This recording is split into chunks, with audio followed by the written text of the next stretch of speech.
এই সিনেমার প্রতিটি দৃশ্য পরিচিত হওয়ায় পদ্মজার সিনেমাটি খুব পছন্দের। তা অজানা নয় আমিরের। যেহেতু লিখনের সাথে পদ্মজার একটা অতীত আছে, তাই আমিরের কথা ভেবে পদ্মজার টিভি বন্ধ করে দিতে চাইলে আমির তাকে বাধা দিয়ে বুকে টেনে নিয়ে বলল, সেসব অতীত।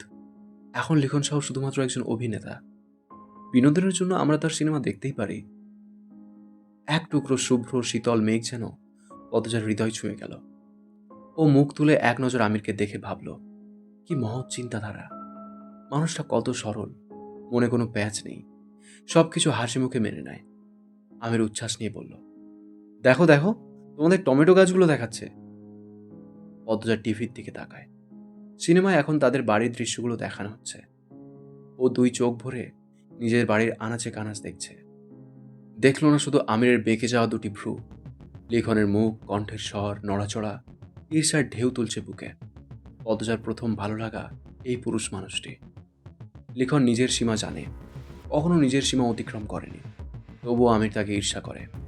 লিখনের এই ভালো মানুষের জন্য পদ্মজা তাকে খুব সম্মান করে। আমির ভাবে ওর সম্মানের ভাগ হয়ে গেছে। ও মানতে পারে না, হাত নিষ্পিস করে লিখনের গলা টিপে ধরতে। সিনেমা শেষ হতে আরো 1.5 ঘন্টা বাকি। এতক্ষণ লিখন শাহকে সহ্য করা আমিরের পক্ষে সম্ভব নয়। ও তাৎক্ষণিক সিদ্ধান্ত নেয় পদ্মজার জন্য পুরো অলন্দপুর সবকিছু সিঁড়িতে আনার ব্যবস্থা করবে। পদ্মজা যা চায় তাই সে দেবে, তবে এই সিনেমা আর নয়। ও টয়লেটের কথা বলে রুমে গিয়ে কাউকে টেলিফোন করে বলল 5 মিনিট পর পুরো এলাকার বিদ্যুৎ সংযোগ বিচ্ছিন্ন করে দিতে। বেজে উঠল ইন্টারকম। সেক্রেটারির গলা, মিস্টার হাওলাদার, রফিক মাওলা এসেছেন আপনার সঙ্গে দেখা করতে। এমপি কুতুবুদ্দিনের চামচা রফিক মাওলা। তার বয়স 37। চুলের রং কালো, গায়ের রং ফর্সা, মোটা নাক, পরনে কালো রঙের স্যুট, আকাশি রঙের শার্ট এবং চামড়ার জুতো। তার মধ্যে ইবলিসের ছায়া আছে। দেখলেই মনে হয় অশুভ প্রতীক। এদের হাত ধরে আমিরের শহুরে নারী ব্যবসার সূচনা হয়েছিল। অভিজ্ঞতার ঝুলি ভারী হবার পর আমির নিজের আলাদা ব্যবসা শুরু করতে চাইলে কুতুবুদ্দিনের সাথে তার বাকবিতণ্ডা শুরু হয়। আমির তাদের আড়ালে নিজের একটা দল তৈরি করেছিল, তাই কুতুবুদ্দিন তার হাঁটু ভেঙে দিতে পারেনি। তাদের মধ্যকার লড়াই যখন তীব্র আকার ধারণ করে, উচ্চপদস্থ সরকারি কর্মকর্তা হামিদ খান ফয়সালার মাধ্যমে দুজনের লড়াই থামিয়ে নিজেদের মতো কাজ করার অনুপ্রেরণা যোগায়। তারপর থেকে নিশ্চুপে নারী ব্যবসা নিয়ে দুই দলের মধ্যে প্রতিযোগিতা চলছে। আমির দেশের সাধারণ নাগরিক হয়েও নিজের চতুরতা বুদ্ধিমত্তার কারণে এমপি কুতুবুদ্দিনের ক্ষমতার প্রতিদ্বন্দ্বিতা করার মতো শক্তিশালী হয়ে ওঠে। কেউ কারো থেকে কম নয়। ইয়াকি সাফির হেরেম তৈরির জন্য নারী সংগ্রহের দায়িত্ব প্রথম কুতুবুদ্দিনের হয়ে রফিক মাওলার পাওয়ার কথা ছিল, কিন্তু যখন আমির উপস্থিত হলো, ইয়াকি সাফি মত পরিবর্তন করে দায়িত্ব আমিরকে দিয়ে দিল। আমির সেদিন পৈশাচিক হাসি এসেছিল। তাদের গত 5 বছরের আয় এই একটি চুক্তির আয়ের সমান। কুতুবুদ্দিন ভেবেছিল এই টাকায় নিজের জাহাজের ব্যবসাকে আরও বড় করবে। অন্যদিকে আমিরের পরিকল্পনা এই টাকায় এয়ারলাইনের ব্যবসা শুরু করার। গত 9 বছর যাবৎ কুতুবুদ্দিন কিংবা তার চামচা রফিক মাওলার সঙ্গে আমিরের সরাসরি বাক্য আদান প্রদান হয়নি। আজ রফিক মাওলা কেন এসেছে, তাও এই অফিসে। এখানে পণ্যের রপ্তানি নিয়ে যাবতীয় কার্যক্রম চলে। বিয়ের আগে ব্যবসায় লাভ ছিল, তবে এতটা নয়। পদ্মজাকে শহরে নিয়ে আসার পর সে ব্যবসা নিয়ে খুব আগ্রহ দেখাতে শুরু করে। তার আগ্রহকে মূল্য দিতে গিয়ে আমির ব্যবসায় সময় বাড়িয়ে দেয়। লাভ হতে থাকে চারিদিক থেকে। 1 বছর হলো নিজেরা পণ্য তৈরি করে রপ্তানি দিচ্ছে। ব্যবসার গুণগান সর্বত্র ডালপালা ছড়াতে শুরু করছে। গোডাউনের পাশাপাশি এখন তাদের একটি ফ্যাক্টরিও রয়েছে। গত 5 বছরে বাংলাদেশের সফল ব্যবসায়ীর কাতারে চলে এসেছে আমির হাওলাদার।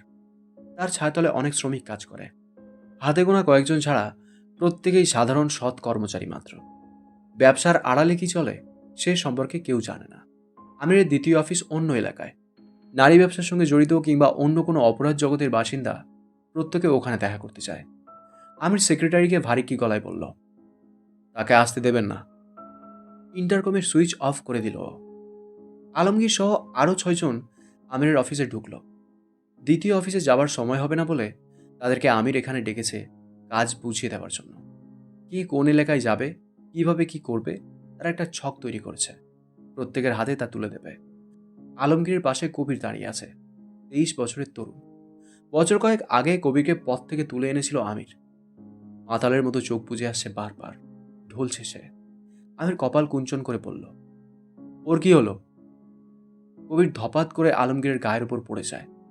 আলমগীর দ্রুত ধরে ফেলল, বেশি গিলে ফেলছে, কবির জড়ানো গলায় বলে, আমি শুনতেছি, খালি দাঁড়াইতে পারতেছি না, পা দুইটা কই জানি সইল লাগেছে।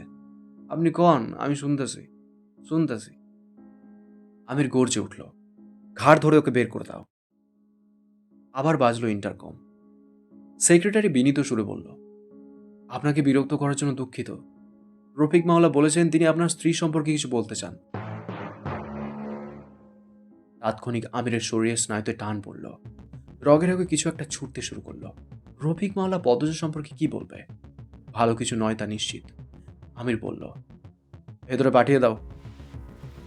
তার চোখে মুখে রং পরিবর্তন হতে দেখে আলমগীর প্রশ্ন করল, কি হয়েছে? রফিক মাওলা অফিসে। ও এখানে কি করে? পদ্মজাকে নিয়ে কিছু বলতে চায়।